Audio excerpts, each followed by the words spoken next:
አድማጭ ተመልካቾቻችን ይህ የሐሳብ መድረክ ነው።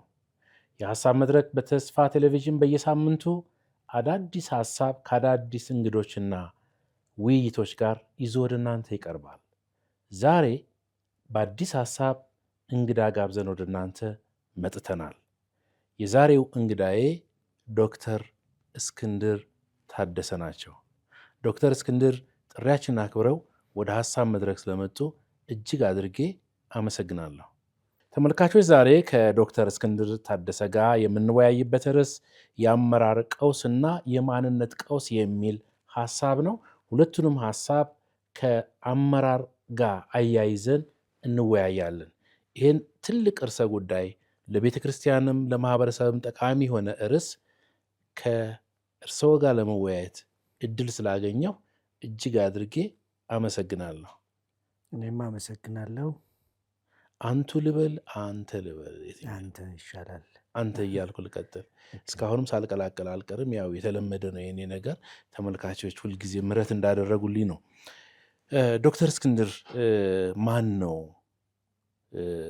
ብለው ቢጠይቁ የሐሳብ መድረክ እንግዶች የትምህርት ዝግጅትህን አሁን ምን እየሰራ እንደሆነ እስክንድርን በሚገልጽበት መንገድ ለተመልካቾች ራስክን አስተዋውቅና ከዛ እኔ እቀጥላለሁ። እሺ፣ ያው ቅድም እንደተጠቀሰው እስክንድር ታደሰ ወልደ ገብርኤል እባላለሁኝ። ባለትዳር የሁለት ልጆች አባት ነኝ። በትምህርቱ እና በአገልግሎቱ ዓለም ቆይቻለሁኝ። በትምህርት እንግዲህ በነገረ መለኮት፣ በሃይማኖት ከሃይማኖት ጋር ተያያዥ በሆኑ የፍልስፍና ጉዳዮች ላይ የቆየሁኝ ነኝ። እንግዲህ ምናልባት የመጀመሪያ ዲግሪ አዲስ አበባ ባይብል ኮሌጅ፣ ሁለተኛ ዲግሪን ኢትዮጵያን ግራጁዌት ስኩል ኦፍ ቲዎሎጂ፣ ከዚያ በክሪስቶሎጂ ኤሪያ ላይ ኮምፓራቲቭ ስታዲስ በሳውዝ አፍሪካን ቴዎሎጂካል ሴሚነሪ፣ ከዛ ደግሞ እንደገና በኤዥያ ባፕቲስት ግራጁዌት ቴዎሎጂካል ሴሚነሪ በነገረ ትርጉም ልበለው በትርጉም ወይም ሃይማኖታዊ ቋንቋ መስተጋብር ኤሪያ ላይ ቲኤችዲ ተጨማሪ የመስራት እድል ገጥሞኛል። በአገልግሎት ደረጃ በሙሉ ወንጌል ቤተክርስቲያን ውስጥ ለረጅም ጊዜ የማገልገል እድሉ ገጥሞኛል። በጣም ወጣት ከነበርኩበት ጊዜ ጀምሮ ከትንሽ ባይብል ስታዲ የግሩፕ አገልግሎት በናሽናል ሌቨል በብሔራዊ ጽሕፈት ቤት ውስጥ የወንጌል ስርጭትና የቤተ ክርስቲያን እድገት ዘርፍ ምክትል አስተባባሪ ሆኜ ቀጥሎም በነገረ መለኮት ተቋም ውስጥ በማስተማር በመምራት እስከ 2011 ዓመተ ምህረት ድረስ ቆይቻለሁኝ። ከዚያ በኋላ ግን በአንዳንድ ሁኔታ መልቀቅ ነበረብኝ እና አሁን በአፍሪካዊ ተቋም ለዓለም አቀፍ ጥናቶች ወይም አፍሪካን ኢንስቲትዩት ፎር ኢንተርናሽናል ስታዲስ በሚል ተቋም ውስጥ በመምራት እና በማስተማር እያገለገልኩኝ እገኛለሁኝ። ይህንን ይመስላል እንግዲህ። ቴንኪዩ ዶክተር እስክንድር በጣም ሰፊ ልምድ እንዳለ ይታወቃል። ይሄን እርሰ ጉዳይ ዛሬ ከአንተ ጋር ስንወያይ ለሀገራችንና ለቤተ ክርስቲያን በሚጠቅም መንገድ ለማድረግ እድሉን ስላገኘው የተለየ ደስታ ይሰማኛል። እውነት እልሃለሁ፣ እንኳን ደህና መጣ ደግሜ እልሃለሁ። እንኳን ደህና ቆያችሁኝ። እንደው መሰረት እየጣልን እንድንሄድ ዶክተር እስክንድር አመራርን በይን ቢባል የአመራር ብያኔ ምንድን ነው? ወይም አመራር ምንድን ነው ብለን የምታስበው? እኔ ሙያዬ ወደ አመራር ሳይዱ አይደለም። በሙያው የላቁ ሰዎች እንዳሉ አምናለሁኝ፣ የተሻለ ከኔ እነርሱ ማለት ይችላሉ። ነገር ግን ያው በትምህርትም በአገልግሎትም ባለፍኩባቸው ቆይታዎች እና በንባብም ካየሁት አንጻር መሪነት ማለት በእጃችን ያለውን አንድን ተቋም ከፍ ወዳለ መዳረሻ የማድረስ ጥበብ ነው። በእንግሊዝኛው ዋን ሁ ዲሳይድስ ዘ ደስቲኒ ኦፍ ዘ ኢንስቲትዩት ይሉታል። የተቋሙን መዳረሻ የሚወስነው ሰው መሪ ነው። ወደ ተቋሙ መዳረሻ የሚወስደን መንገድ አመራር ነው። እዚህ ተቋም ስንል አገርም ሊሆን ይችላል፣ ትንሽ ማህበርም ሊሆን ይችላል፣ በቤተ ክርስቲያን ደረጃ ያለ ተቋምም ሊሆን ይችላል። ከቤተሰብም ጀምሮ ያሉ ተቋማትን የምንመራበት የአመራር ጥበብ እና ወደ ተሻለ ከፍታና መዳረሻ የማድረሱ ሁኔታ ወይም ሂደት አመራር እንለዋለን። ይሄ እንግዲህ ከብዙ ጉዳዮች ጋርም ይያያዛል። አመራር ዝም ብሎ አይሳካም። አመራር የተሳካ እንዲሆን ከመነሻው ጥሪን ይፈልጋል፣ ብቃትንም ደግሞ ይፈልጋል። ከዚሁ ጋር ተያይዞ ደግሞ ለአመራሩ ለኃላፊነቱ አስፈላጊ የሆነ የስልጣን ድርሻም ያስፈልጋል እንዲሁ ስለማይሆን እና በስልጣንም አመራርን ማከናወን ይቀላል ነው እንጂ በስልጣን ብቻ ሳይሆን በኢንፍሉወንስም መምራት አለ፣ በተጽዕኖም መምራት አለ። የአንዳንድ ሰው ተጽዕኖ ፍሮም ኖዌር ወይንም የት እንዳለም እንኳን ሳይታወቅ ተጽዕኖ ግን ብዙ ቦታ የሚደርስበት ሁኔታ አለ። የብዙ ሰዎች ጽሁፍ ለምሳሌ በብዙ ሰዎች እጅ በብዙ ሰዎች ቤት ይገባል። በጽሁፋቸው እየመሩ ነው ማለት ነው።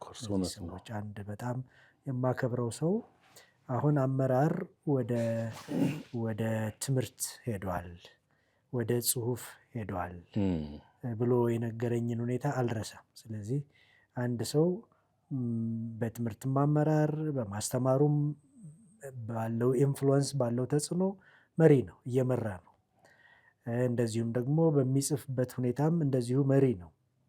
በእርግጥ የሚጽፋቸው የሚያስተምራቸው ነገሮች ይዘታቸው እነዚህ የሚባሉት ነገሮች ብዙ ዝርዝር ያላቸው ቢሆኑም ማለት ነው።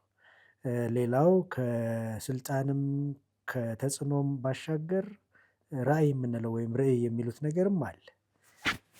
ስለዚህ በጣም አጥርቶ የሚያይ መዳረሻውንም የሚያውቅ ወደዚያ አቅጣጫም የሚመርሽ አይነት መሪ አመራር ውስጥ እንዳለ አመራርን እየተገበረ እንዳለ ማሰብ እንችላለን። የጠራ ግብም የሚባል ነገርም አመራር ውስጥ ያለ ጉዳይ ነው። ጠራ ግብም ብቻም ሳይሆን ይሄ ውጤታማ የሆኑ ስልቶች የምንላቸው ነገሮች አሉ፣ ኢፌክቲቭ ስትራቴጂስ የሚባሉ። ከዚሁ ጋር ተያይዘው ደግሞ በጣም የተሟላ መረጃ የምንለውም ነገር አለ። መሪነት ዝም ብሎ አይደለም፣ በልምድም የሚገኝ በትምህርትም የሚገኝ በተለያዩ ኤክስፖዠሮች የሚገኝም አቅምን እና መረጃን የመጠቀም ከዚያ ሶርስ ከዚያ ምንጭ የመጠቀም ጉዳይ እንደሆነ አስባለሁ። ስለዚህ አመራር እና መሪነት በአንድም በሌላም መንገድ ከዚህ ጋር ተያይዘው ሊታዩ ይችላሉ ብዬ እላለሁ። ቴንኪው በጣም ዶክተር እስክንድር ጥሩ መንደርደሪያም የሆነን መሰረት የሚሆነን ነገር ነው ያስቀመጥከው። በጣም ወሳኝ ሀሳቦችም ናቸው። እንግዲህ አመራር እነዚህን ነገሮች ላይ ቁሞ ነው ቀጣዩን ነገር የሚያስበውና እንግዲህ አመራር ምን እንደሆነ ካየን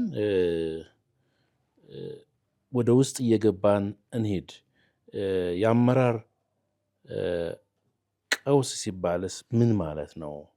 እንግዲህ እንደ መጀመሪያ እንድናየው የማስበው የመሪነትና የአመራር ቀውስ ነውና የማንነት ቀውስን በኋላ ልናየው እንችላለን። አሁን በተወሰነ ያያያዝከው መሄድ ትችላለህ አንተ እንደፈለክ። ግን የአመራር ቀውስ ሲባል ምን ማለት ነው? ከመሪነት አንጻር ባለፉት ረዥም ዘመናት ተቋማትን መርተሃል። የትምህርት ተቋማትን የአገልግሎት ላይ ረዥም ጊዜ ቆይተሃል። ንባብህም ጥሩ ከሚባሉት አሰላሳይ እንደሆንክ ይታወቃል። እና በቀጥታ የአመራር ባለሙያም ባትሆን ነገር ግን ይህን ርዕሰ ጉዳይ እንደምትረዳው የዝግጅት ክፍላችን ያምናል። ለዛ ነው የጋበዝንህና ዶክተር እስክንድር የአመራር ቀውስ ሲባል እንዴት ነው የሚያየው?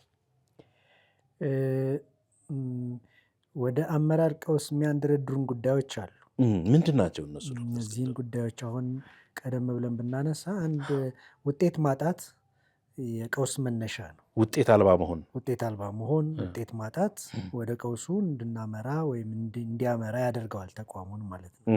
ወይም ደግሞ የውጤታማ አመራር ወይም ውጤታማ መሪ መታጣቱ በራሱ ወደ ቀውስ እንድናመራ ያደርገናል።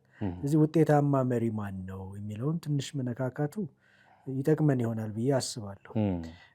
በራሱ የሚተማመን ሰው መሆን አለበት መሪ ሲጀመር። ውጤታማ እንዲሆን በራስ የመተማመን ሁኔታ በጣም ወሳኝ ነው። የማስተዳደር የተግባቦት አቅሙ የላቀ መሆን መቻል አለበት።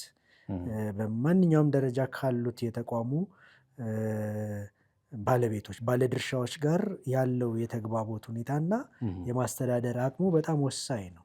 ከዚህም ጋር ደግሞ ኢኖቬቲቭ ቲንኪንግ የሚሉት ነገር አለ። ይሄ አዲስ ነገሮችን የማፍለቅ አቅሙ መሪውን ውጤታማ ሊያደርገው ይችላል። ጽናት በራሱ በጣም ወሳኝ ነው። መጽናት አንድ ነገር አንድ ለውጥ በ24 ሰዓት ውስጥ በቅጽበት አይመጣም። ተአምር ሌላ ጉዳይ ነው። ነገር ግን ስለ አመራር ስለሚመሩ ተቋማት እያሰብን ከሆነ ውጤት ፕሮሰስ ነው፣ ሂደት ነው። ስለዚህ ሂደት ከሆነ ፕሮሰስ ከሆነ ጽናትን ይጠይቃል ማለት ነው። ጽናት ማጣትም ለቀውሱ አዋጭ ሆኖ ሊሄድ ይችላል ማለት ነው። ማለት መጋፈጥ የማይችል ከሆነ አቋርጦ የሚሄድ ከሆነ ቀውሱን የማዋለድ እድሉ ሰፊ ይሆናል ብዬ አስባለሁኝ። ሌላ ውጤታማ መሪ ኃላፊነትን ለመውሰድ ሁልጊዜ ዝግጁ የሆነ ነው። ኃላፊነቱን ማን ይውሰድለት? ራሱ ካልወሰደ ማለት ነው። ኃላፊነትን ለመውሰድ ፈቃደኛ አለመሆን በራሱ ወደ አመራር ቀውስ እንድናመራ ሊያደርገን ይችላል። ሌላው መሪ አደጋን ተጋፋጭ መሆን መቻል አለ። ማን ይጋፈጥለት? ካልተጋፈጠ ሪስክ ቴከር የምንለው ነገር ማለት ነው። እሱ ለአደጋው ቅርብ ወይም ደግሞ ተጋፋጭ ካልሆነ ተከታዮቹ ተጋፋጭ ሊሆኑ አይችሉም። ስለዚህ አደጋን የሚጋፈጥ አይነት መሆኑ እነዚህ አሁን የምታነሳለኝ ነገሮች በሙሉ ወይ ለቀውስ መንስኤ የሚሆኑ ነገሮች ይሆናሉ። መጀመሪያ እነዚህን ነገሮች ቁጭ ካደረግን የነዚህ ተቃራሪው ነገር ወደ ቀውስ ልናመራ ሊያደርገን እንደሚችል ስላሰብኩኝ ነው። ስለዚህ ለአደጋ ምንድነው አደጋን የመጋፈጥ ወይም ችግርን የመጋፈጥ አቅም የሚባለው ነገር በጣም ወሳኝ ነው። ሪስክ ቴከር የምንለው ማለት ነው። ሌላው ደግሞ ማንኛውንም ተፈላጊ የሆነ መስዋዕትነት ለመክፈል ዝግጁ መሆን መቻል አለበት። አንድ ሰው ራዕይ ሊኖረው ይችላል፣ ሸክም ሊኖረው ይችላል፣ አንድ ነገር ማሳካት ይፈልጋል። የሚከፈለውን ዋጋ ለመክፈል ግን ካልፈለገ ማን ዋጋውን ይክፈልለትና ውጤቱን ያምጣ?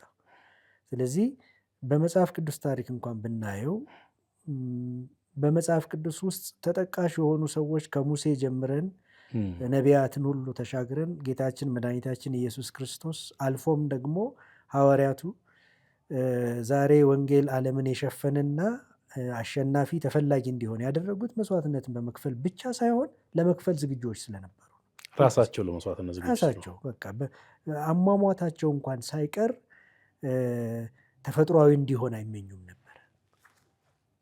በቃ በጌታቸው መንገድ መሞትን ይመኙ የነበሩ ናቸው።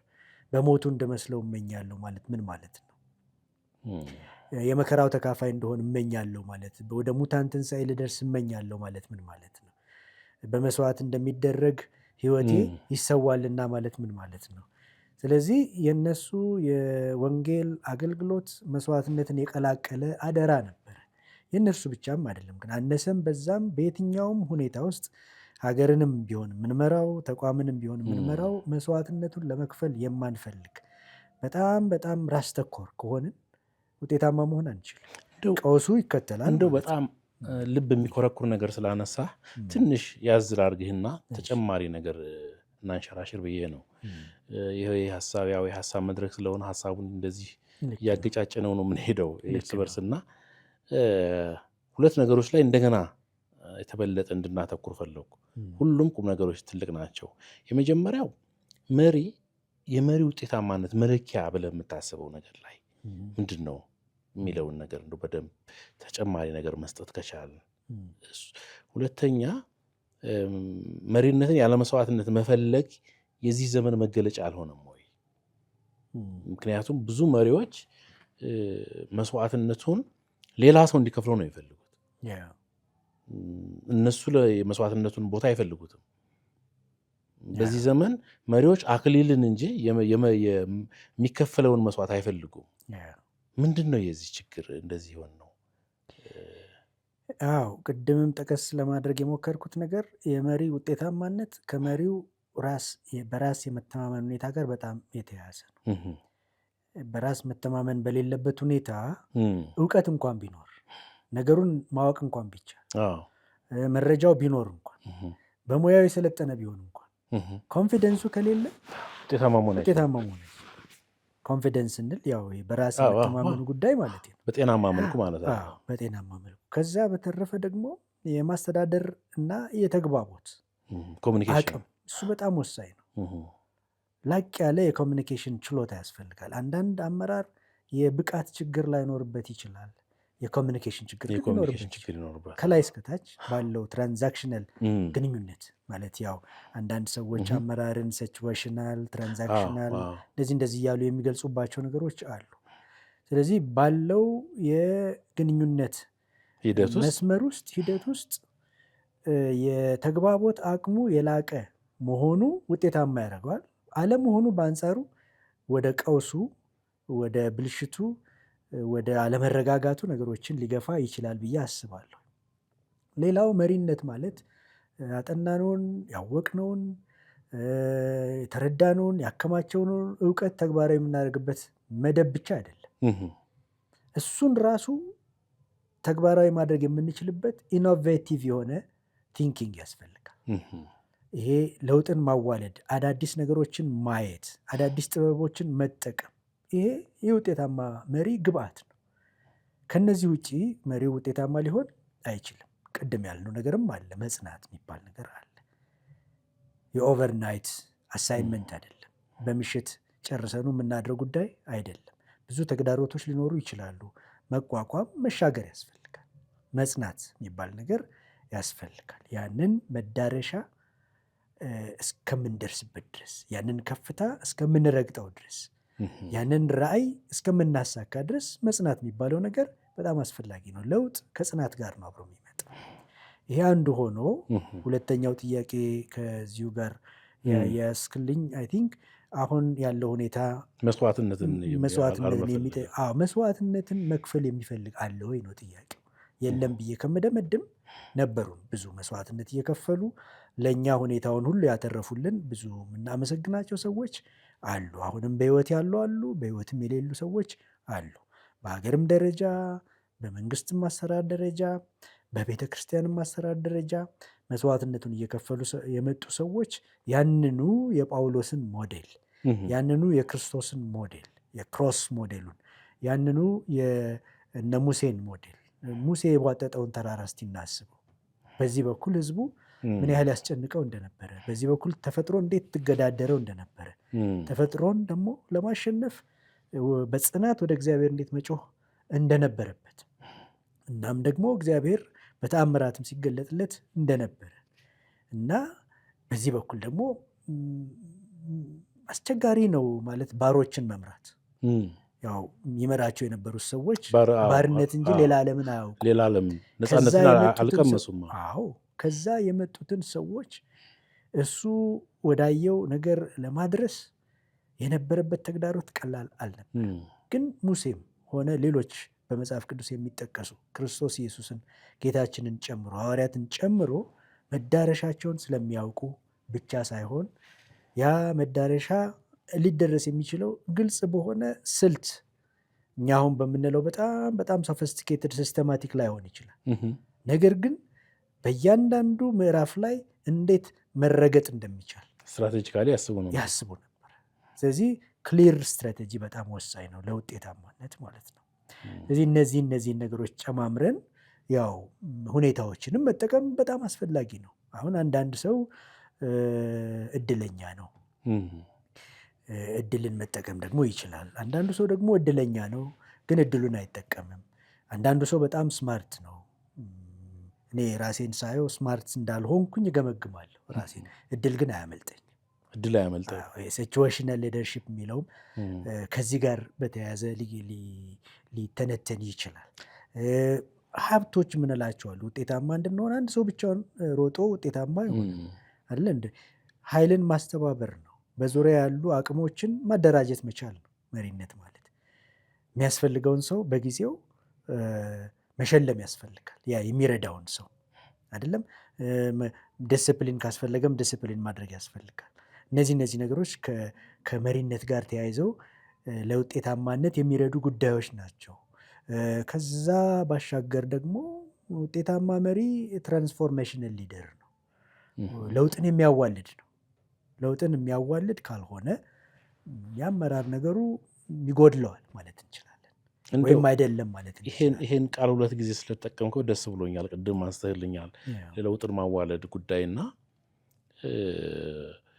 አንድ መሪ ለውጥ አዋላጅ ነው ለማለት በዛ መሪ ላይ እንደው ምን ነገሮች ናቸው መታየት ያለበት ብዬ ነጭ ወረቀት እዚህ ብሰጥህ ከ1 እስከ 3 እስኪ የምትጽፈው ንገረኝ። የለውጥ አማራጭ ይሄ ነው፣ የለውጥ አዋላጅ መሪ መለያ ብለህ የምታስበው ዝም ብለህ ስታስብ ርዕይ ነው መነሻው። ለውጥ አዋላጅ መሪ ማንም ሰው ያላየውን ያየ ሰው ራዕይ ያስፈልጋል። ቀድሞ እሱን ነው፣ እሱ የመጀመሪያው ጉዳይ። እሱ ካለ ወደዚያ ደግሞ የሚደረስበትን ስቴፖች ክሊርሊ ማየት መቻል አለበት። ነጥቦቹን፣ መረገጫዎቹን ማወቅ መቻል አለበት።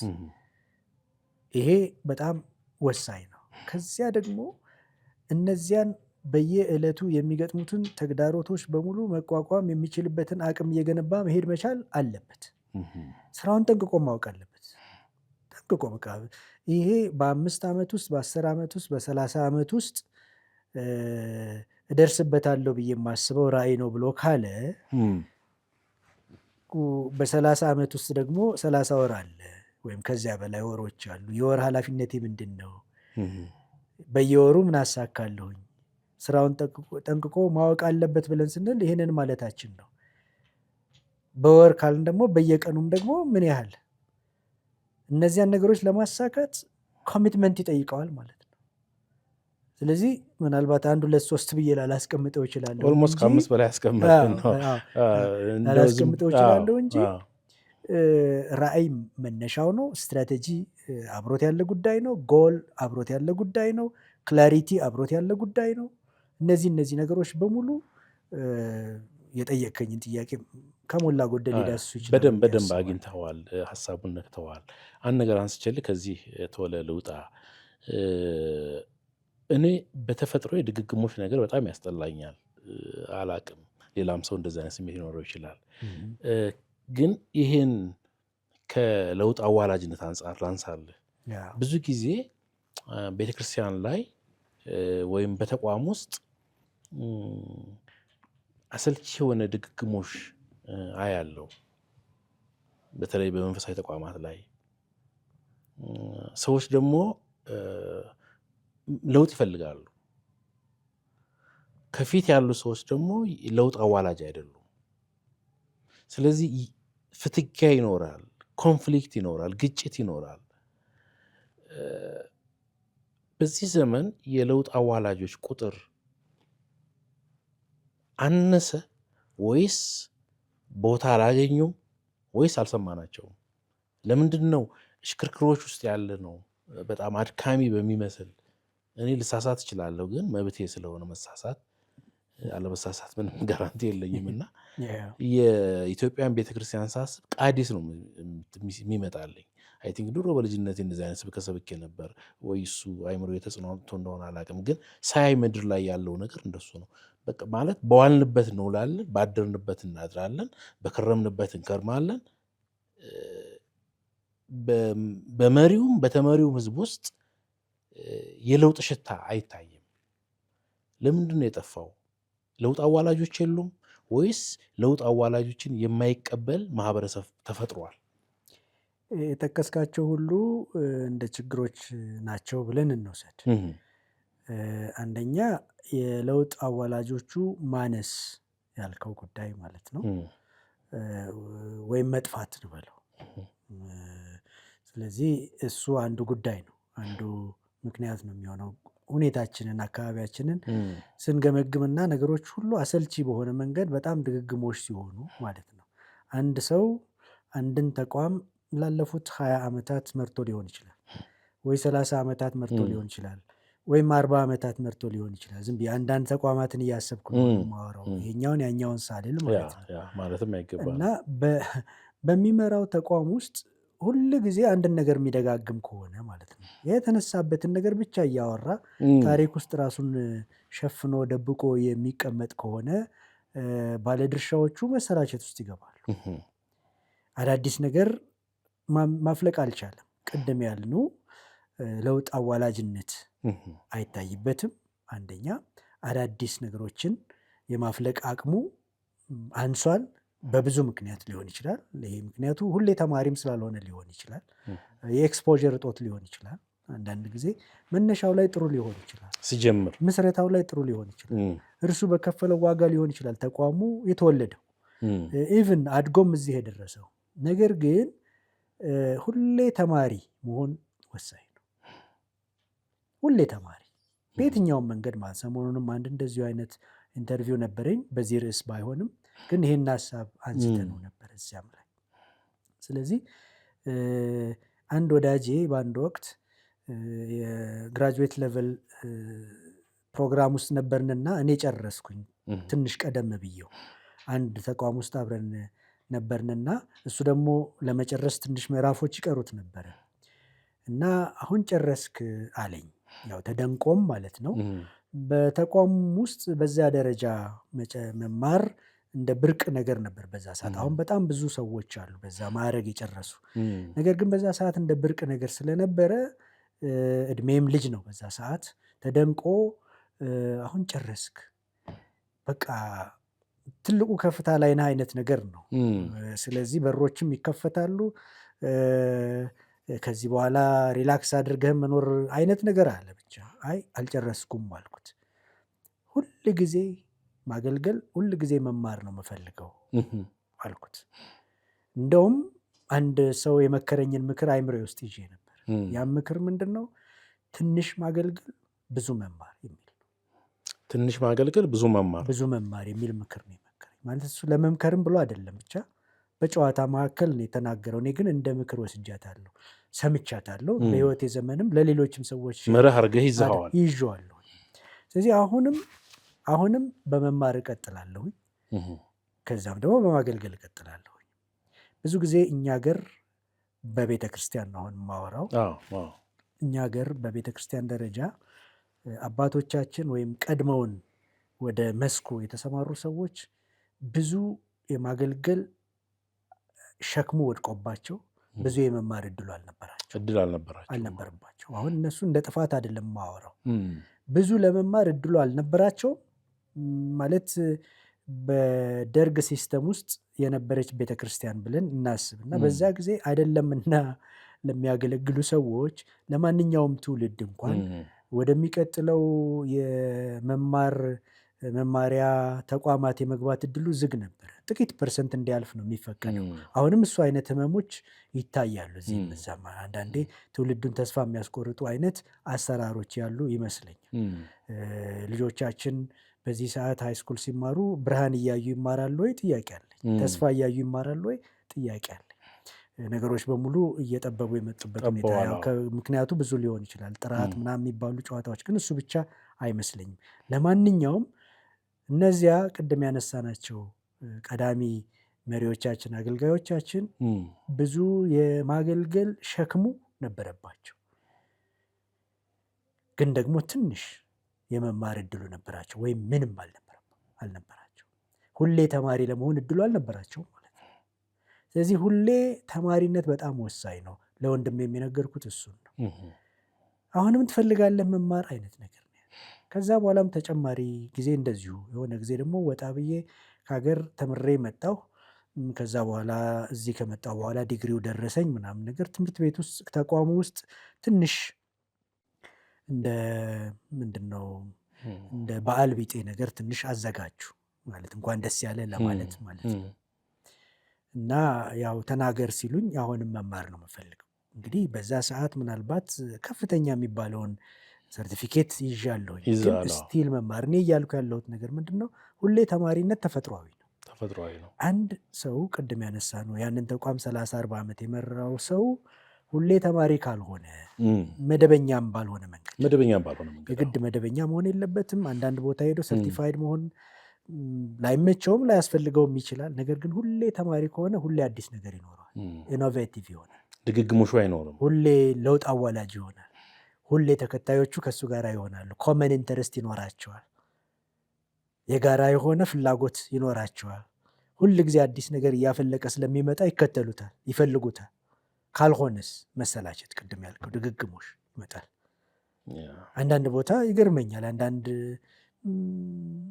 ጥበብ የሚመስል ግን ጥበብ ያልሆነ ነገር ሲጠቀሙ እንመለከታለን። ባሉበት ሀገር ውስጥ የመሩትን ተቋም 20፣ 30፣ 40 ዓመት እንደዚህ አይነት ሬዚስተንስ ሲገጥማቸው ማለት ነው፣ ግፊያ ኮንፍሊክት ሲገጥማቸው አገር ቤት ቸርች ልከፍት ነው ይላሉ። ካሉበት ሀገር ፈንድሬዝ አድርገው እዚህ መጥተው ኦልሬዲ ከገዘፉ አብያተ ክርስቲያናት ጋር ሲጋፉ ያቸዋል። ትንሽ ነገር የመንደሩ እየሰሩ አይደለም። በቃ አንድ ሰው ወደ ተወለደበት ስፍራ ከሄደ ለመቀበር ነው የመጣው ማለት ነው፣ ለመስራትም አይደለም። እዛ ላለው ግን ሰው ትንሽ መልስ እየሰጡት ነው። ጊዜያዊ ፔይንኪለር አይነት ነገር ነው እየሰጡት ያሉት። እዛ እየሰራው ነው አይነት ነገር አይደለም። ወደዛ የወሰደን እግዚአብሔር እንደገና ወደ ሌላም እንድንሄድ ነው፣ ለሌሎችም እንድንሰጥ ነው፣ ሌሎች እንድናስብ። የግድ ወደ ትውልዳችን፣ ወደ አካባቢያችን፣ ወደ ሰፈራችን ማለትም የለብንም። እንደሱ የሚሆንበት በጣም ውስን አጋጣሚዎች ቢኖሩም ማለት ነው። ስለዚህ በዛ መንገድ ብናየው ጥሩ ነው። ቴንኪው በጣም ተመልካቾቻችን፣ ይሄ የሀሳብ መድረክ ነው። የሀሳብ መድረክ እንግዲህ በአመራር ላይ የምንወያይበት፣ የምንከራከርበት፣ የምንማማርበት መድረካችን ነው። ጥያቄዎች ቢኖሯችሁ በተስፋ ቴሌቪዥን የሀሳብ መድረክ ላይ አምጡት፣ እንወያያለን። ባለሙያዎችን ጋብዝን ከእናንተ ጋር መልስ እንዲሰጡ እናደርጋለን። የሀሳብ መድረክ ባለራዕዮችንና አገልጋዮችን ለማነቃቃት ለማበረታታት የሚሰራ አገልግሎት ነው። ዶክተር እስክንድር አሁንም ከዚሁ ጋር ተያይዞ ወዳለው ጥያቄ ልውሰድህ። እንግዲህ ቀውስን እስኪ ጥቂት ነገር በልበትና እንውጣ። እስካሁንም ነካክተነዋል፣ እንደው ኦርደሩን ለመጠበቅ ካልሆነ በስተቀር እየሄድንበት ነውና የአመራር ቀውስ አለ ብለህ ታምናለህ? በዚህ ወቅት በኢትዮጵያ ቤተክርስቲያን በጣም አለ ብዬ ብገልጸው ይሻላል ብዬ አስባለሁ። የአመራር ቀውስ በጣም አለ። ቀውስ ውስጥ ነን ብለን ማመናችን ይጠቅመናል፣ አይጎዳንም። አንደኛ ቀውስ ውስጥ መዋኘት እንድንችል ይረዳናል። ቢያንስ የቀውሱ ጎርፍ እያገላበጠ እያቆሰለ አንገላቶ ከሚገድለን ቀውስ ውስጥ ለመዋኘት የሚጠቅመን ቢያንስ ሰርቫይቭ ለማድረግ የሚገጥመን ክራይሲስ ውስጥ መሆናችንን ማመን፣ ለመትረፍም ለራሱ ለማትረፍም ትንሽ ለማትረፍ ለማሻገርም ክራይሲስ ውስጥ መሆናችንን፣ ሊደርሺፕ ክራይሲስ ውስጥ መሆናችንን፣ የአመራር ቀውስ ውስጥ መሆናችንን ማመኑ ይጠቅመናል ባይ ነኝ። እንደ ቤተ ክርስቲያን ነው። የአመራር ቀውስ ምንድን ነው ነው ጥያቄውና ከምን አንጻር ነው የምናየው? ግብ የሚባል ነገር አለ። ሁሉ ነገር ግብ አለው፣ መዳረሻ አለው። እነዚህ ግቦችና መዳረሻዎች ሳይደረስባቸው ሲቀሩ ያንን ራሱ የአመራር ቀውስ እንለዋለን። ግቡ ጋር መድረስ አቃተን ማለት የአመራር ቀውስ እያነቀን መጥተዋል ማለት ነው። ግቡን መድረስ እያነቀን መጥተዋል፣ እያሰናክለን መጥተዋል ማለት ነው። ስለዚህ ከግብ አንጻር የሚታይ ጉዳይ ነው የአመራር ቀውስ ማለት። ሌላው ደግሞ አንዳንዴ ቅድም ያልካቸው ለውጥ አዋላጆችና አዳዲስ ነገሮችን ማፍለቅ የሚችሉ ሰዎች ወይ ሲያንሱ ያልከኝ መሰለኝ፣ ወይ ሲጠፉ ወይም ደግሞ ሳንሰማቸው ስንቀር የሚል ያልካቸው ነገሮች በጣም ወሳኝ ናቸው። ስለዚህ እንደዚሁ ወይ ሲያንሱ ወይ ሲጠፉ ወይም ኖረውም እድል ሳንሰጣቸው ስንቀር ወይ እንዲጠፉ የምንመኝ ስንሆን ማለት ነው። አንዳንድ ጊዜ እንደ መሪዎች ከወጣቶች ጋር ከተተኪ ጋር የትራንዛክሽናል ጉዳይ ያንሳል። አንድ መሪ ይመስለኛል እንደኔ እምነት ወደሚመራው ተቋም በገባበት ዕለት የሚተካውን ሰው ማሰብ መቻል አለበት። በገባበት ዕለት ሲጨርስ አይደለም፣ በመሀልም አይደለም፣ መጀመሪያ ላይ ማለት ነው። መጀመሪያ ላይ ዘላለማዊ የሆነ ሰው የለም። ኢንዲስፐንስብል የሆነ የማይተካ የማይሻር የለም። የማይሞት የማይበላሽ የለም። እነዚህ አደጋዎች ሊኖሩ ስለሚችሉ ስለሚተካው ሰው ዴይዋን ካሰበ የአመራር ቀውስ አይወለድም። እየሰራ ይመጣል። ሁለት ምሳሌዎችን እንውሰድ ከመጽሐፍ ቅዱስ። ያው የኔ ኤሪያ እሱ አካባቢ ስለሆነ በደስታ መሪዎቹ የአመራር ሙያ ያጠኑት ሰዎች ብዙ ምሳሌዎች ሊኖራቸው ይችላል። ግን ሙሴንና ኢያሱንና ሄሮዶስን እንውሰድ። ሶስቱን ሰዎች ከመጽሐፍ ቅዱስ ውስጥ ፒክ እናድርግ። ሙሴ ምናልባት በእኔ ግምት ዴይዋን ተተኪውን እያፈራ ውሏል፣ እያፈራ አድሯል፣ ሰንብቷል፣ ከርሟል፣ ዓመታትን ማለት ነው። ኢያሱ ቀርጿል። ለምን መጽሐፉ ይነግረናል። ከልጅነቱ ጀምሮ ኢያሱ ከሙሴ ስር አልጠፋም እና እንደ ጭሎ ወይንም ደግሞ እንደ አንድ በቃ ምንም እንዳያስብ የተፈለገ አገልጋይ አይደለም የያዘው፣ እንደ ፖቴንሻል መሪ ነው የያዘው ነገ እንደሚተካው። ስለዚህም አሳልፎ ሲሰጠው አመራሩን ቅር አላለው። ራሱን ወደዚያ ቀዝቃዛ ተራራ ስፍራ ወደ በረዶ በዚያው ባለው ሁኔታ ለመሞት ሙሴ ሲሰናበት በብቸኝነት ማለት ነው፣ በአይዞሌሽን በመነጠል በአጀብ ሳይሆን ማለት ነው፣ በተስፋይቱ ምድር በመግባት ሳይሆን ገብቶም ቀጣዩን ጀነሬሽን ልጆቹን፣ የልጅ ልጆቹን፣ የልጅ ልጅ ልጆቹን በማየት ሳይሆን ያሻገርከን እያሉ የሚያጨበጭቡለትን ሰዎች በመስማት ሳይሆን በቃ መሪው ተገኝቷል፣ መሪው ተወልዷል፣ መሪው አለ፣ ይዞ ይሄዳል። እኔ ደግሞ ፈጣሪ እግዚአብሔር ወደዚያ ተራራ ሂድና ሙት ብሎኛል ብሎ በዚያ ተራራ እንደሞተ ለመሞት ያደሱ ይነግራል። ለመሞት ግን ተክቶ ነው፣ ወልዶ ነው፣ አሳድጎ ነው፣ አፍርቶ ነው፣ አብቅቶ ነው። ቀጣዩን ነገር በሙሉ ወደ ቀጣዩ መዳረሻ ሊያደርስ የሚችለው ሰው ስለመፈጠሩ፣ ስለመወለዱ፣ ስለመብቃቱ፣ ስለመዘጋጀቱ በጣም እርግጠኛ ነበረ። ደግሞም ነበረ ስናየው ኢያሱ በሚገርም ብቃት ቀጣዩን ሚሽን ተወጥቶታል። ዮርዳኖስን ባህር ማለት እንችላለን። ከዚያ በኋላ ያሉ በየምዕራፉ ያሉ ጦርነቶችን በምን አይነት ጀግንነት፣ በምን አይነት ሚሊተሪ ጀነራል ኮንፊደንስ እንበለው ሲመራ እንደነበረ ታሪኩን ስናነበው ኢንተረስቲንግ ነው። እያደረገ ማለት ያው በዛን ጊዜ በነበረው ሁኔታ መግደልም ጽድቅ አይነት ሆኖ ስለሄደ አሁን እሱን በአዲስ ኪዳን ውስጥ እንዴት እናስባለን? በዚህኛው መነጽር አናየውም። በዛ መነጽር ነው የሚታየው። ግን በዚያ ጊዜ ለነበረው ሁኔታ በየመንደሩ የተነሱበትን ተቀናቃኞች አሸንፎ እነሱንም ተሻግሮ አስፈላጊ ሲሆን ሰቅሏቸው ጭምር ማለት ነው። ለምን ተመልሶ እንዳያስባቸው ብቻ ሳይሆን ተከታዮቹ ተመልሰው ያንን ሁኔታና ያንን ተገዳዳሪ ኃይል በማሰብ እንዳይቸገሩ ነፃ እንዲሆኑ አሻግሮ ርስቱን ወርሶ ርስቱን አውርሶ ርስቱን አካፍሎ ሚሽኑን አንዲት ነገር ሳትጓደል በዝርዝር ፈጽሞ እኔና እግዚአብሔር እኔና ቤተሰቦቼ እግዚአብሔር እናመልካለን እናንተ የምታመልኩትን ምረጡ ምናምን ብሎ ሄደ። ልክ ከሙሴ ወደ ኢያሱ ተሻገርን ማለት ነው። ስለ ኢያሱ እመጣለሁ። ባለፈው ሳምንትም ኢያሱ ጋር ቆይተናል እና ጥሩ ነው ደግሞ አንተ የትርጉም ተማሪ ስለሆንክ በደንብ ከአንተ ጋር ስለዛ እናወራለን። ስለ ሁለቱ ሰዎች ንገረኝና ኢያሱን በይደር ትተነው እንመለስበታለን። አይ ቲንክ ወድጄዋለሁኝ። ለዛሬም ደግሞ ተጨማሪ ነገር እናገኛለን። እስኪ ስለ ሁለቱ ንገረኝ ከኢያሱ ውጭ ስላሉት። አሁን ኢያሱና ሄሮዶስ ናቸው። ሁለቱ ሙሴ፣ ኢያሱ፣ በቃ ስለዚህ ወደዛው ነበር የምንደረደረውና ኢያሱ እንግዲህ ቅድም የጠቀስናቸው ብቃቶች አሉ፣ በቂ የሆኑ ስኬቶች አሉ። የሚቆጠርለት በጣም ብዙ ነገር አለ። መንፈሳዊነቱን ጨምሮ የአመራር ስኬቱን ጭምር ቅድም የጠቀስናቸው ሊወሱ ይችላሉ። ሆኖም ሙሴ በኢያሱ ላይ የሰራውን ኢያሱ በሌላ ትውልድ ላይ ሰርቷል። ስለዚህ ወደ ጥያቄ መመለስ መጣ። በቃ ለእኔም ገላገልክ። ይቀጥልሽ።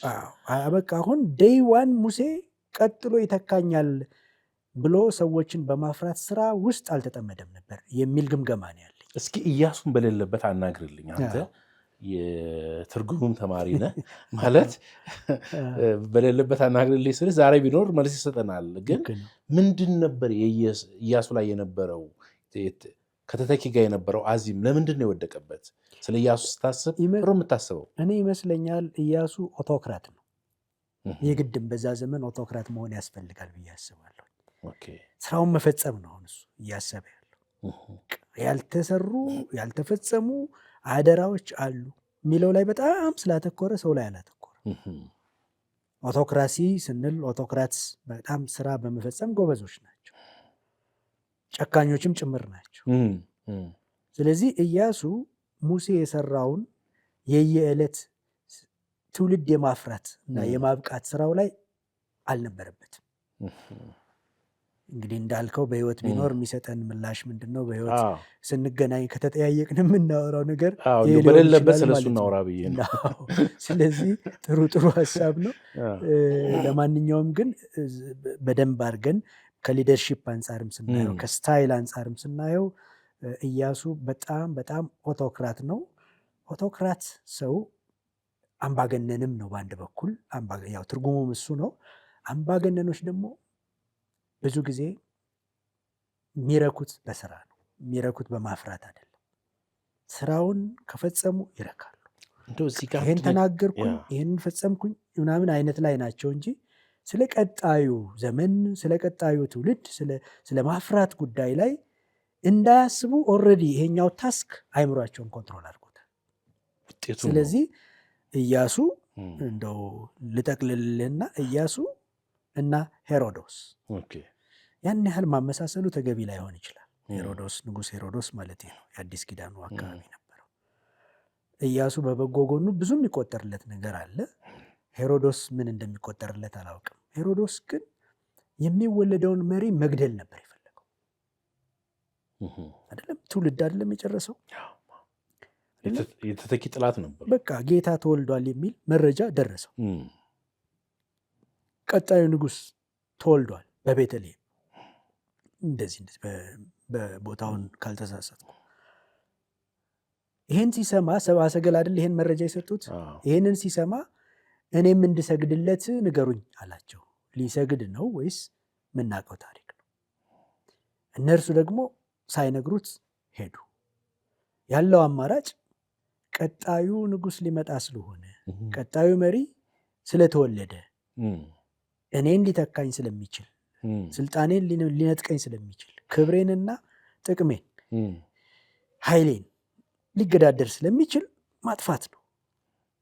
ጅምላ ጨራሽ ጄኖሳይዳል ትውልድ ጨራሽ ሆኖ የተገለጸ። በኢያሱ ደረጃ በጣም ሶፍት ነው የምናወራው፣ ያን ያህል አንከፋበትም። በሄሮዶስ ደረጃ ግን ስለዚህ ዛሬ ብዙ ጊዜ ትውልዱን የማቅረብ ትውልዱን የማብቃት ትውልዱን የመተካት የማፍራት ስራ ላይ ምን ያህል ነን? ሁላችንም ራሳችንን እንጠይቅ።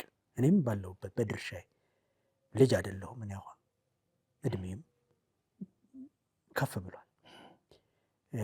ከዚህ በኋላ የአገልግሎት እድል ቢኖረኝ አጭር ሊሆን ይችላል። 10 years ኤፌክቲቭ ሊሰራ የምችልባቸው ዓመታት ከኖሩ ነው፣ ያው በህይወት ከኖርኩ ማለት ነው። ግን ዴይዋን መሪውን እያሰብኩ ቀጣዩን እያሰብኩ ሰርቻለሁ ወይ ነው ጥያቄው። ሌሎቻችንም በያለንበት ይህን ጥያቄ መጠየቅ እንችላለን። ስለ ቀጣዩ ትውልድ ስለ ቀጣዩ ዘመን እያሰብን ተግባራችንን ካከናወንን ትራንዚሽኑ ፔስፉል ይሆናል። ክራይሲስን እናስቀራለን። የሊደርሺፕ ክራይሲስ ያልነውን ምን እናደርጋለን? እናስቀራለን። ዋናው ጥያቄያችን እሱ ስለሆነ ነው። እሱን እንቀጥለዋለን። አንድ ነገር እዚህ ላይ ብለህልኝ ልውጣ፣ ሀሳቡን እንዳትረሳ። እንደው ትንሽ ባህላችንን እስኪ ዝም ብለን እንየው። የባህል ችግር አለ እንደ ማህበረሰብ ማለት ነው። እንደ ሀገር የተለያየ የጎሳ ልምዶች ይኖራሉ። ግን እንደው ሰብሰብ አድርገ ነው እንደ ማህበረሰብ ኢትዮጵያውያን ተተኪን የማፍራት ችግር አለብን ወይስ ምንድን ነው? የለብንም ባይ ነኝ ከባህል አንጻር። እሺ፣ ምክንያቱም የገዳ ሲስተም የምንለው አለ፣ እስከ ዛሬም እኮ አለ።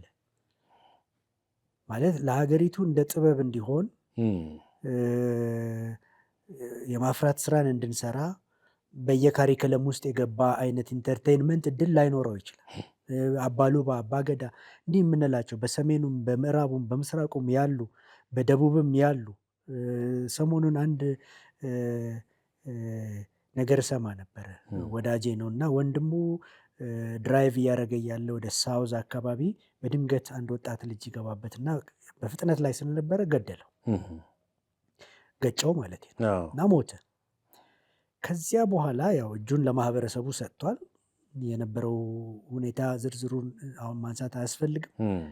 ከዚያ በኋላ ግን በቁጣ በብስጭት በበቀል አይደለም ያ ማህበረሰብ ይህን ልጅ የተቀበለው። ይህንን ሳያቅ ነፍስ የሞተበትን ልጅ የማድረግ ፕሮሰስ በባህል ውስጥ ያለ ማለት። ስለዚህ ቤተሰቡን እንዲያመጣ በመሃላቸው እንዲገኝ በዚህ ፕሮሰስ ውስጥ እንዲያልፍ አፊኒ ይመስለኛል የሚሉት በሲዳማ ውስጥ ያለ በዚህ ፕሮሰስ ውስጥ እንዲያልፍ አድርገው ከዚያ በኋላ በሞተው ልጃቸው ምትክ እሱም ልጅ እንዲሆን ተባብለው እንዲህ አይነት ነገር ፕሮሰሱ እንዳለቀ። ስለዚህ ይሄ መሪ ለማፍራት የሚያስችል የባህል እጥረት የለብንም። የባህል ብዛት አለን። ግን ምናልባት ኮሚኒዝም ከገባ በኋላ የእምነት ጉዳዮች፣ የባህል ጉዳዮች እየተገፉ ባይሞቱም ጥግ ይዘው ነው ያሉት። ቅድም ያልነው ይመጣል። አልሰማናቸው ይሆን ያልከው ማለት ነው። እንዳንሰማቸው ሆነናል። እኔ በግሌ በሙያ አይደለም ማወራው፣ ግን ባለኝ መሻት እነዚህ ማህበራዊ የሆኑ እሴቶች የአሰራር የመንግስትም አሰራር ፖሊሲ ውስጥ ቢገቡ፣ የትምህርትም አመራር ካሪክለም መርሃ ግብር ውስጥ ቢገቡ፣ እነዚህን ነገሮች እያጠና ትውልዱ ቢያድግ ፐርፌክት ናቸው ማለት አይደለም። ምናልባት ከዘመናዊነት አንጻር ብዙ ሞዲፋይ የሚደረጉ ነገሮች ሊኖራቸው ይችላል። ግን ላነሳው ጥያቄ የባህል እጥረት፣ የእምነት እጥረት፣ የእሴት እጥረት የለብንም ባይ አለን። በሰሜኑም አለ። በበቂ ሁኔታ ችግር እየፈቱ ኖረዋል። ይፈታሉ። ሆነ ማን ይስማቸው ነው ጥያቄ። ማን እድል ይስጣቸው? የትኛው ካሪክለም ውስጥ የነሱ እሳቤ ገባ? መቼስ ይነበባል? ጥናት የሰሩ ሰዎች እንዳሉ አውቃለሁ። ማህበራዊ ጥናት በዚህ ጉዳይ ላይ ሶሻል ወርክስ የሰሩ ሰዎች ምናምን በየሼልፉ ላይ እነዚህ ነገሮች በሊትሬቸር ደረጃ ዶኪመንትድ መሆናቸውን መጻፋቸውን አምናለሁ አሉ። እኔም አንዳንዶቹን አንብቤያቸዋለሁ። ግን ትውልዱ ያውቃቸዋል ወይ? ካሪክለም ውስጥ አሉ ወይ? ፖሊሲያችን ውስጥ አሉ ወይ? እነዚህ ነገሮች በጣም በጣም ወሳኝ ናቸው። አለ ባይ ነኝ። አለመኖሩ ግን ለአመራር ቀውስ ግብአት ሆኗል። የአመራር ቀውስን ያው አልጨረስኩትም። በቃ ቀጥል። ከዚያው ጋር አመራር ቀውስ የምንለው ጉዳይ የግብ አለመሳካት ወይንም ደግሞ ገና ሳይወለድ የመሞቱ ጉዳይ ዴድ ኦን አራይቨል የምንለው ነገር አለ። ገና ደረሰ ግን ሞተ፣ ምንም ጥቅም ሳይሰጥ። አንዳንድ ጊዜ በተቋሙ ውስጥ ምንም ኮንትሪቢዩት የማያደርግ ምንም አስተዋጽኦ ሊኖረው የማይችል ሰው ፎር ሰም ሪዝን ሰም ወይ በሆነ ምክንያት በሆነ አጋጣሚ በቦታው ላይ ሲቀመጥ ግቦቹ በሙሉ መከኑ ማለት ነው። ራዕዮቹ በሙሉ መከኑ። የተቋሙ ሂደት በሙሉ ተኮላሸ ማለት ነው። ቀውሱ ተወለደ ማለት ነው። ይሄ እንደተጠበቀ ሆኖ ቅድም ያልነው መሪዎቹ ተወልደውም ካልሰማናቸው፣ ካላየናቸው፣ ቦታ ካልሰጠናቸው፣ ከገፋናቸው፣ ካስጠጋናቸው፣ ባህሉንም ኢግኖር ካደረግን፣ ያለንን እሴት ኢግኖር ካደረግን፣ አውዳችንን ኢግኖር ካደረግን ቀውስ ይወለዳል። ሌላው ያው ቅድም የመሳፍንትን የሄሮዶስን ትንሽ ምሳሌ አንስቻለሁኝ። እዛው ላይ የተናገርኩት ነገር በቂ ሊሆን ይችላል። ማለት ትውልድ ገዳይ የሆነ አመራር ሲኖር ማለት ነው። ትውልድ ገዳይ የሆነ አመራር ሲኖር ቅድም አስተነዋል ማለት መሪዎቹ እንዳይበቅሉ እንዳይወጡ የሚያደርግበት ሁኔታ ሲኖር ቀውስ ይወለዳል። ሌላው ግልጽ የሆነ አቅጣጫ ማጣት ነው ቀውስን የሚያወልደው። የአመራር ቀውስ ማለት ግልጽ የሆነ ወዴት ነው የምንሄደው? የት ነው የምንደርሰው? አንዳንድ ቦታ በአገልግሎት አንዳንድ መድረኮች ላይ እገኛለሁ። ቀድመው መሪዎቹ የቤተ ክርስቲያኒቱ መጋቢዎች ይህን ማሳካት ነው የምንፈልገው ሲሉ ደስ ይለኛል፣ ውስጤ ይረካል። የምናሳካው ግብ ካላስቀመጥን በየዕለቱ የምንሰራውም ተግባር የለንም ማለት ነው። ሁልጊዜ እንደ ፕሮግራም የሚያሳካ ሰው ፕሮግራሙን በማሳካት ተጠምደን እንኖራለን ማለት ነው። ያ ደግሞ ቅድም ያልነውን መሰለቻቸትና ቀውሱን ያዋልዳል። ስለዚህ ክሊር የሆነ አይዲዮሎጂ ያስፈልጋል። ተቋም የሚመራበት፣ አገር የሚመራበት፣ ቤተክርስቲያን የምትመራበት፣ የት እንደምንሄድ የምናውቅበት አቅጣጫ ያስፈልገናል። አቅጣጫው ከሌለ ቀውስ ይወለዳል ማለት እንችላለን። ግልጽ ያልሆኑ ስልቶች፣ ቅድም ያነሳኋቸው ስልቶች ግልጽ ካልሆኑ ራዕይ የሚመስል ነገር ሊኖር ይችላል። ግን በምንድን ነው የምታሳካው? በምንድን ነው የምናሳካው? በየትኛው አካሄድ ነው የምናሳካው? እነዚህ ነገሮች ግልጽ ካልሆኑ ራዕዩ ራዕይ ቢመስልም እንኳን ስልትና ግብ ስለሌለው ወይ በጣም ይዘገያል ወይም ይቀራል ወይም ይመክናል፣ ወደ ቀውስ እንዲያውም ሊያድግ ይችላል። ስለዚህ እነዚህ ነገሮች ይሄ ኮመን ጎል ደግሞ አንዳንድ ጊዜ ግብም ስናይ ራዕይም ስናይ እኛ ብቻ የምናለመው መሆን መቻል የለበትም። ይህንን ነገር ሊያሳኩ የሚችሉ ባለድርሻዎች በሙሉ የራሳቸው የሆነ ግብ ማድረግ መቻል አለባቸው። ኮመን ጎል መሆን መቻል አለበት። ካልሆነ ቀውስ ይወለዳል ማለት ነው። ሌላው ያው ከዚሁ ጋር ተያያዥ ሆኖ የሚነሳ ነገር የዴሊጌሽን ችግር። ሁሉን ነገር አንድ ሰው ሊወጣው ይችላል? አይችልም። አይደለም እንዴ? በአንዳንድ ቤተክርስቲያን ውስጥ እንደው አንዳንድ የሚገጥመኝ ነገር አለ። በቃ አይደለም የቤተክርስቲያኒቱ መጋቢ የሆነ ሰው ብዙ ስልጣን እንደተከለከለ ያስባል። በዚህ በኩል ምናልባት ሽማግሌዎች ይኖራሉ፣ በዚህ በኩል ደግሞ የሆኑ ሰዎች ይኖራሉ በዚህ በኩል እና እንደ ልብ ነፃነቱንና ስልጣኑን መጠቀም እንዳጣ ቢመስለው ብለን እናስብ። ከሌ ከማለት ቢመስለው ማለት እሳቤውም አለ። አዎ። እና ሁሉን ነገር ራስህ ትወጣዋለህ ወይ ነው ጥያቄው። በሩቅ ሆኖ መምራት፣ ብቻውን መምራት የማይቻል ነገር ነው አይደል? የሂሳብ ስራዎች ይኖራሉ፣ ሙያ የሚፈልጉ ብዙ ጉዳዮች አሉ። ስለዚህ በቤተ ክርስቲያኒቱ ውስጥ በተቋም ውስጥ ያሉትን አቅም ያላቸውን ሰዎች በሙሉ ዴሊጌት አድርገን በዴሊጌሽን ኃላፊነት እንዲወጡ ካላረግናቸውና አመራር በተለይ መንፈሳዊ አመራር የጋራ አደራ መሆኑን ካላወቅን፣ ምክንያቱም ጳውሎስን የሚያክል እንግዲህ ትልቅ ሰው ዓለም ያደነቀው ስል መንፈሳዊ ሰዎች ብቻ አይደሉም። መንፈሳዊ ያልሆኑ ምናልባት ሃይማኖተኞች ያልሆኑ ሰዎች ባዮግራፊውን ሲያነቡና ያደረጋቸውን ነገሮች ሲያነቡ ኢምፕሬስድ ይሆናሉ። በምን መንገድ እንዴት ሊያስበው ቻለ? እነዚህን አቅሞች ከየት አገኛቸው? ግን ጳውሎስ እኔ ብቻ አይደለም ሲል የነበረው እኔና ጢሞቴዎስ፣ እኔና ኤጳፍራ ከእኔ ጋር በቤተ ክርስቲያን ስራ ውስጥ የሚደክሙ ብሎ 13 ሰዎች የቆሎሴ መጽሐፍ ውስጥ ይጠቅሳል። ቆሎሴ ምዕራፍ 4 ላይ ቢያንስ 13 ሰዎች፣ እነዚህ ሁሉ አብረውኝ በእግዚአብሔር ስራ የደከሙ ናቸው ይላል። የዘመኑ የከተማ ቸርቾች ሁሉንም አለ፣ በገጠር ምናምን ጤናው አለ ማለት ይችላል። በብዙ የክፍለ ሀገር ከተሞች ጤናው ደህና ነው ማለት እንችላለን። በጣም በጣም ረቀቅ ባሉት ከተሞቻችን ግን አዲስ አበባን ጨምሮ ክፍተት ያለው እዚህ ላይ ነው። ክፍተት ያለው አንድ ሰው ሁሉም ነገር ለመሆን ነው የሚሞክረው። ይሄ በአንድ በኩል አለማወቅ ነው። አጭሩ የእውቀት አጠርነት ችግር ነው። አንድ ሰው ሁሉን ነገር ኮንትሮል ለማድረግ የሚፈልግበት ሁኔታ ማለት ነው። ሰዎች የሉም ማለት አይደለም በዙሪያው፣ ግን በሱ ትርታ በሱ ትንፋሽ የሚንቀሳቀሱ ካደረጋቸው አገልግሎት የጋራ አደራ መሆኑን ያላወቀ፣ የነ ጳውሎስን የክርስቶስን ሞዴል ያልተከተለ፣ አዲስ ኪዳናዊ የሆነውን ምስል የማያውቅ እንደሆነ ነው የምንመለከተው። ስለዚህ ዴሊጌሽን የምንለው ነገር በጣም ወሳኝ ነው። ሁሉንም እንደ አቅሙ ማሰማራትና መምራት ያስፈልጋል። ካልሆነስ ቀውስ ይወለዳል። ሊደርሺፕ ክራይሲስ ማለት ኖ ዴሊጌሽን ማለት ነው። ቀውስ የሚወለደው ለምንድነው? አጭር ዕድሜ የሚቆዩት አንዳንዶች በጣም አንድ ጊዜ አየሩ ላይ ናቸው። ከዛ በኋላ 2 ዓመት ጠብቃቸው 3 ዓመት ይጠፋሉ። ለምንድን ነው? ዴሊጌት ስለማያደርጉ ነው። የሆነች ነገር ሰብስበው ይጠፋሉ። በቃ መጦሪያ ልትሆን ትችላለች፣ ገንዘብ ልትሆን ምናምን፣ የሆነ ተቋም ምናምን በጎን ገንብተው ሊሆን ይችላል፣ ገቢ የሚያመጣ ከዛ እዛ ውስጥ ይዋጣሉ። የተነሱበትን ነገር ሲተዉት እናያለን። በቤተ ክርስቲያን ደረጃ ነው የማወራው፣ ከተሞች ውስጥ ባሉት ቤተ ክርስቲያን ማለት የዴሊጌሽን የሂውማን ካፒታል ኢንቨስትመንት የሚባል ነገር አለ አይደለም? ሁሉም ሰው ምሁራኑ የሚያውቁት አይደለም? በጣም በጣም ብዙ የተማረ ትውልድ ማፍራት በጣም ወሳኝ ነው። ትምህርት ቤቶች የሚያስፈልጉ ለዚህ ነው። የስነ መለኮት ተቋማት የሚያስፈልጉ ለዚህ ነው።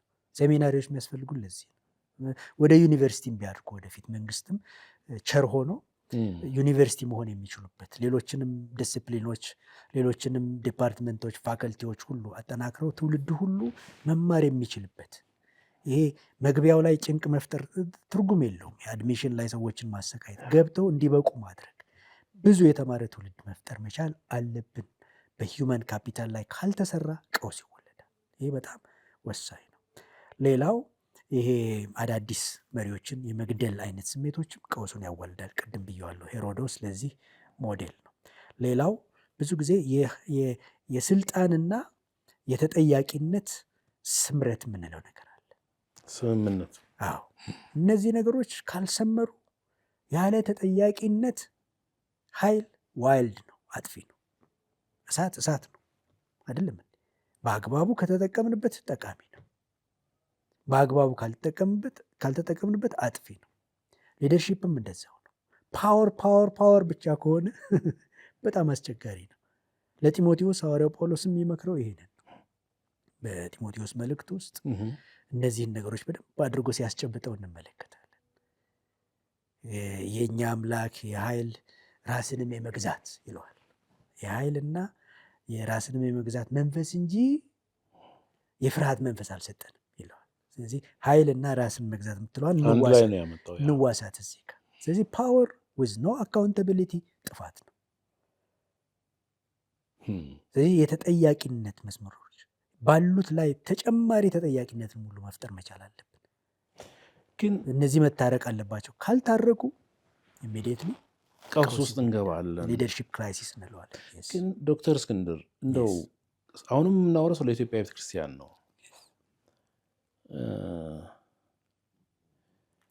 ቅድም ከቀረጻ በፊት ስለ ተጠያቂነት በሆነ አጋጣሚ እየተጫወትን ነበር። አሁን ደግሞ መነሳቱ ደስ ብሎኛል። ልክ ነው። በእኔ ምልከታ ተጠያቂነትን የሚጠላ ወይም የማይፈልግ ያየሁት ቤተክርስቲያን አካባቢ ያሉ መሪዎች ናቸው። በእርግጥ በፖለቲካውም እንደ ማህበረሰብ ተጠያቂነትን አንወድም። እሱን በደንብ ኖቲስ አድርጌያለሁ። ግን ከፖለቲካ ሊደርሺፑ በላይ መንፈሳዊ አመራር አካባቢ ያሉ ሰዎች ተጠያቂነትን እጅግ የሚጠሉበት ምክንያት እስካሁን ለእኔ ያልገባኝ አይነሳም።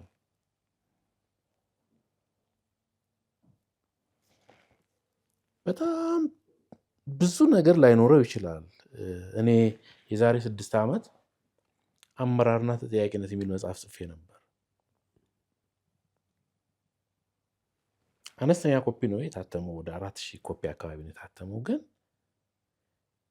ከአማኞች ይልቅ አማኝ ያልሆኑ ሰዎች ናቸው መጽሐፉን ለአካዳሚክ ፐርፐዝ እና ለተለያየ ነገር ሲጠቀሙበት ያየሁት። ቤተክርስቲያን አካባቢ ፈጽሞ በእጃቸው መንካት አይፈልጉም አገልጋዮቹ። እስካሁን ጥያቄ አለብኝ እኔ።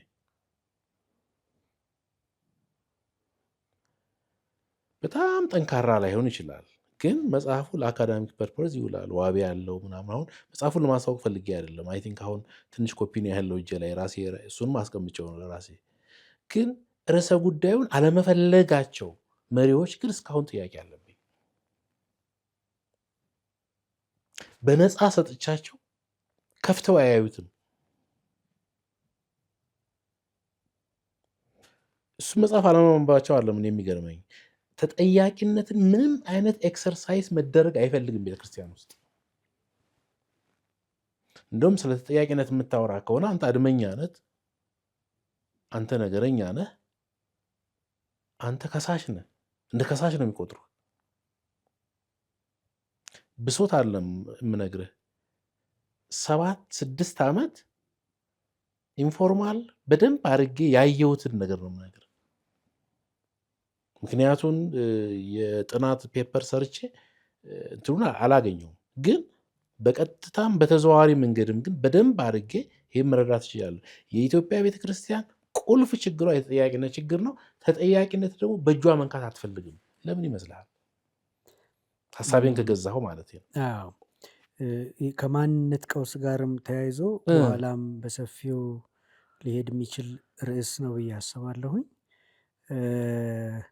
ማንነታችን ተጠያቂነትን ምናልባት እንድንሸሸው እንድንፈራው አድርጎ ሊሆን ይችላል። ማንነታችን ማለት ከውልደት እስካሁን ድረስ የመጣንበት ሁኔታ ማለት ነው። በኋላ በሰፊው ለማብራራት ሞክራለሁ። ምንድን ነው አሁን እያልን ያለነው? እንግዲህ የኃይልና የተጠያቂነት ሚዛን ላይ ነው ያለነው። ኃይልና ተጠያቂነት ሚዛን ላይ ያለነው እና እነዚህ ነገሮች በአግባቡ በሲስተም ውስጥ፣ በመዋቅር ውስጥ፣ በአሰራር ውስጥ፣ በደንብ ውስጥ ካልተደነገጉ ችግር ነው። ይህ እንደተጠበቀ ሆኖ ተጠያቂነትን ለምን ፈራን፣ ለምን ሸሸን፣ ለምን አጣነው እንደዚህ ለሚለው ያው እንግዲህ እይታዬ ምናልባት አብዛኛውን ክፍለ ሀገር ከተሞችና ገጠሮችን ላይወክል ይችላል። እዛ አካባቢ በስርዓቱ ውስጥ የመኖር አይነት ስሜቶች እንዳሉ በቅርብ ርቀትም ተመልክቻለሁ። ወደ ከተሞች ስንመጣ ግን ያልከው ነገር በጣም እውነት ነው። በጣም እኔም የምጋራው አይነት ስሜት ነው። ስለዚህ በከተሞች አካባቢ ያሉ ሃይማኖታዊ ተቋማት ይህን የምናወራው በፕሮቴስታንት ሰርክል ውስጥ በእኛ ሰርክል ያለው ኤቫንጀሊካል ሰርክል ሌላው የራሱ የሆነ አሰራር ስላለው በራሳችን ኤቫንጀሊካል ሰርክል ውስጥ ያለው የተጠያቂነት እጦት ወይንም ፍላጎት ማጣት ጉዳዮች ከምን ጋር ይመጣሉ? ምናልባት ከተሳሳትኩ እታረማለሁ። ብዙ ተጠያቂነት፣ አላስፈላጊ ተጠያቂነት ጫና የነበረበት ፎቢክ ይሆናል። ለጉዳዩ በጣም ይሆናል አይደለ? ገና የስነ ልቦና ህመም ይሆንበታል። ገና ተጠያቂነት ሲመጣ ዝም ብለን እስቲ የኢትዮጵያ የአንዳንድ ወንጌላውያን ወይንም ፔንቴኮስተልስ ቸርቾችን አገልጋዮች እናስባቸው። በከባድ ተጠያቂነት ስር የቆዩ ናቸው። ያ ተጠያቂነት አስፈላጊም ቢሆን የቆዩ ናቸው። በዚህ በኩል በመንግስት ደረጃ ያለባቸው ተጠያቂነት እምነቱ ስደት ውስጥ ስለነበረ ማለት ነው። በዚህ በኩል በቤተ ክርስቲያን ውስጥም ባለው አመራር በራእይና በነፃነት መንቀሳቀስ የሚችሉበት እድል አልነበረም። በጊዜው ጫና ውስጥ ነበሩ። ሌይ ሊደርስ የሚባሉት በጊዜው የነበሩት ከነበጎ ተጽዕኗቸው ማለት ነው። በጊዜው ቤተ ክርስቲያን እንደዚህ አይነት ምስቅልቅል ነገር ውስጥ እንዳትገባ ትልቁን ሚና ተጫውተዋል። በሽምግልና የሚያገለግሉ ፓርታይም ሊደርስ ማለት ነው። ነገር ግን አገልጋዩ ነፃነትንና ተጠያቂነትን አጣጥሞ በነፃነት ራእዩን መፈጸም የሚችልበትን ስልት አልነደፉለትም። ያ ጫና ምን ወለደ? በሂደት ጥላቻ፣ መቋቋምን ወለደ። በቃ ስለዚህ እኔ አሁን ባለሁባት ቤተክርስቲያን ውስጥ አሁን መዋቅሮች ውስጥ ምናምን የለውም። ነገር ግን በነበርኩበት ጊዜ ያን ስሜት አስተውያለሁ። ሙሉ በሙሉ በቃ ነፃ መውጣት መፈለግ፣ መጠየቅ አለመፈለግ፣ መጠየቅን መሸሽ አይነት መዋቅሩም እንደዛ እንዲሆን የመፈለግ አይነት ነገር። አንዳንድ የሚፈለጉ ስሞች ራሳቸው በጊዜው ጠቆም የተደረጉ በየጉባኤው ላይ ጠቆም የተደረጉ ስያሜዎች ራሳቸው ያለ ተጠያቂነት ኦቶክራት ሆኖ መቀጠል የሚችልበትን እድል ደንብ ውስጥ እንዲካተትለት፣ ደንብ ረቂቅ ውስጥ ሳተፍ ስለነበረ ማለት ነው እንዲካተትለት። ደንብ ረቂቅ ውስጥ ስንሰራ አጋጣሚ በጊዜው የነበረው ፕሬዚደንት ሰብሳቢ፣ እኔ ምክትል ሰብሳቢ ሆነን 9 ሰዎች እንሰራ ነበር። የቅርቡን ደንብ ማለት ነው የዚያችን ቤተክርስቲያን ደንብ እና በምንሰራበት ሰዓት ነፃነትንና ኃላፊነትን ያጣጣመ አርቲክል ነው ማውጣት ያለብን የሚል መርህ አስቀምጠን ነበር። አንዷን በመዛት ብዬ ነው። ያ ምንድን ነው? ለምሳሌ በሴል ደረጃ በአጥቢያ ዋናው መሰረቱ እሱ አይደለ? የተቋሙ የትልቁ ቤተ እምነት መሰረቱ አጥቢያው ነው። አጥቢያ ነው እኛ ምንለው፣ ሌላ ቦታ ሌላ ስም ይሰጡታል። እና በዚህ አካባቢ የሚያገለግሉ አገልጋዮች ቢያንስ በሳምንት የሽማግሌዎችን ፊት የማየት ግዴታ አለባቸው። በሳምንት ጊዜ ውስጥ ቢያንስ ነው ያልኩት። አንዳንዴ በጊዜው በአመራር ያሉ ቁልፍ አቅም ያላቸው ሌይ ሊደርስ በየቀኑም ኮንትሮል የሚያደርጉበት ሁኔታ ሊኖር ይችላል።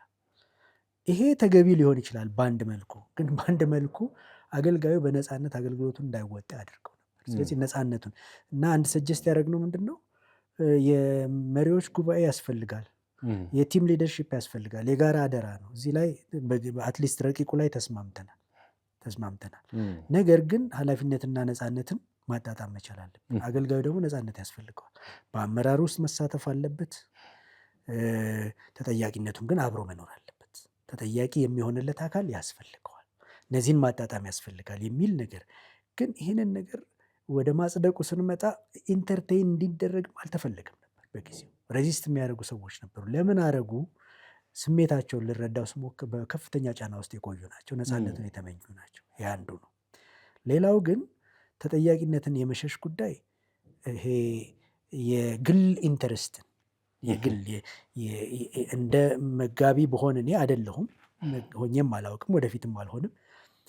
ግን መጋቢ በሆን እንደሱ አይነት ኃላፊነት ተሰጥቶኝ ቢሆን የእኔ ፍላጎትና የቤተ ክርስቲያኒቱን ፍላጎት ማሳከር እጀምራለሁ። ማጣጣም ሲገባኝ ማለት ነው። የተቋሙን ፍላጎት ሳይሆን የእኔን ፍላጎት በተቋሙ ለማሳካት ስፈልግ ያን ለማሳካት የሚረዳኝ ተጠያቂነት የሚኖርባቸውን ነጥቦች በሙሉ ማስወገድ ነው። እነሱን ነገሮች በሙሉ አስወግዶ ወደ ጎን ገፎ ነፃ ሆኖ በቃ ሜዳው ላይ የሆነ ነገር እየተጫወቱ አይደለምና የቤተ ክርስቲያን የመሪዎች ተጠያቂነት ራሱ ክርስቶስ ተመልሶ መጥቶ የማይጠይቅ እስከሚመስል ድረስ ራሷ ህይወት ማትጠይቅ እስከሚመስል ድረስ ህይወትም እኮ ትጠይቃለች አይደለ? እድሜ ይጠይቃል እኮ ልጆች አሉ፣ መጠንቀቅ ያስፈልጋል። ትውልድ አለ። የምናዝንበትን ነገር ለምን እናስቀምጣለን? ፓወር አካውንታቢሊቲ ተጣጥመው መሄድ መቻል አለባቸው። ኢንቴንሽናሊ እንደውም አብረው መሄድ መቻል አለባቸው። ካልሄዱ ስለዚህ በእነዚህ በሁለት ምክንያቶች ጥያቄህን ተከታይ ጥያቄዎችን ምናልባት ዳስሸው ከሆነ በእነዚህ በሁለት ምክንያቶች የጫናው መብዛትና የግል ፍላጎትና የተቋም ፍላጎትን የማሳከር ችግሮች ተጠያቂነት እንድንሸሽ እና ጥቅም ፍለጋ ደግሞ ባጭሩ ጥቅም ፍለጋ በቃ አይደለ እዛ ያልተገኘውን ጥቅም እዚህ ማግኘት መፈለግ አይነት ነገር። አንድ ሰው እኮ በንግድም በሙያም በትምህርትም በምንም ሊያገኘው የማይችለውን ሀብት በቅጽበት ሲይዝ ታገኘዋለህ። በዚህኛው መስመር መጥቶ ማለት ነው። እንዴት? አንዳንዴ ምዕመኑንም አደህይቶ ሊሆን ይችላል ያገኘው። ያስጠይቃል፣ አንድ ቀን ማይቀር ነገር ነው። ግን ተጠያቂነት አለ? የለም። ማን ይጠይቃል? የትኛው የመንግስት አካል ነው ይህን የሚጠይቀው? የትኛው ኦዲት ነው ይህን የሚጠይቀው? የትኛዋ ቤተክርስቲያን ነው ኤጌንስት ዲስ የጮኸችው? ይህ አሰራር መንፈሳዊ አሰራሩን ይረብሻልና ይህንን ባህል ማውገዝ አለብን ያለችው ቤተክርስቲያን የትኛዋ ነች? ካልሰማሁ ትነግረኛል። በተቋም ደረጃም ራሱ ተጠያቂነትን የመሸሽ ነገር አለ ማለት ነው። የግለሰቦቹ ጥርቅም ማለት ተቋሙ። ከዚህም በላይ ደግሞ ግለሰቦቹ ተጠያቂነትን የማይፈልጉበት ጥቂት ቢሆኑም ማለት ነው። ጥቂት ናቸው። አሁን ይሄ የክፍለ ሀገር የገጠሩን የምን አገልጋይ አይወክል። እዛ ካለ አላቅም፣ ግን አይመስለኝም። ሁኔታውም አልተመቸም ለእንደዚህ አይነት ውዥንብር። እዚህ ከተማ ላይ ግን የምናየው እንደሱ ነው። እና አንዳም ደግሞ ሞቅ ያሉ ከተሞች ላይ የምናያቸው ነገሮች ተጠያቂነት ሳይኖር ሀብትን ማካበት ይቻላል። ግን ህይወትም ትጠይቃለች። አካውንታቢሊቲ አለ። አሸዋ ላይ የተሰራ ቤት ይወድቃል፣ ይፈርሳል፣ ላይነሳ ማለት ነው። አወዳደቁም ታላቅ ሆነ ስለሚል አካውንታቢሊቲ አይቀርም።